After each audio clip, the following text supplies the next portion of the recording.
Mga boss, nahanap ko na kung sino yung author o may gawa ng batas kung bakit tayo may tinatawag na provincial rate.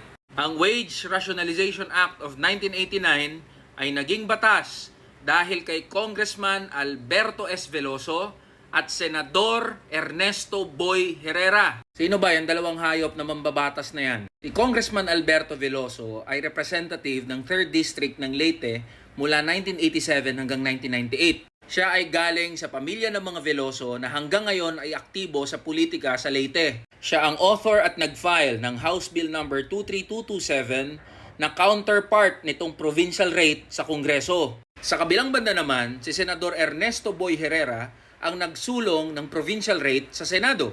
Bukod doon mga boss, itong si Herrera ang dahilan kung bakit tayo may tinatawag na endo o kontraktualisasyon. Siya kasi ang principal architect o nag-legalize ng endo o 555 dahil sa tinatawag na Herrera Law. Kaya yung milyon-milyon manggagawa na hirap dahil sa endo o contractualization sa private sector tsaka sa government, yung mga JO tsaka COS, yan, yung gagong yan ang dahilan kung bakit may endo. Mga boss, kaya mabilis na naging batas yung provincial rate kasi itong dalawang gagong congressman at senador na to, sila rin yung chairperson ng Committee on Labor Relations sa Kongreso tsaka sa Senado. O sino naman yung Secretary of Department of Labor and Employment nung panahon na yon? Walang iba kundi si Franklin Drilon. At kilala nyo kung sino yung pumirma sa Wage Rationalization Act of 1989 o yung provincial rate na yan?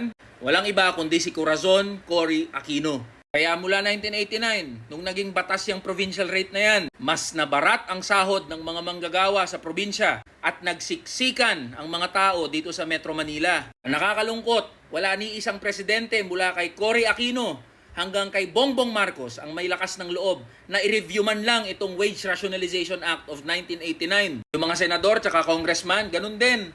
Pare-parehas na mga inutil at walang bayag para pag-usapan man lang itong provincial rate na tinatawag. Kaya mga boss, sa tuwing maririnig nyo yung provincial rate, alalahanin nyo yung pangalan ng mga gagong nag-imbento ng batas na yan. At ngayong papalapit ang 2025 elections, singilin nyo yung mga congressman nyo, singilin nyo yung mga senador. Sino sa kanila ang may lakas ng loob na reviewin, repasuhin at buwagin na yang walang kwentang batas na provincial rate.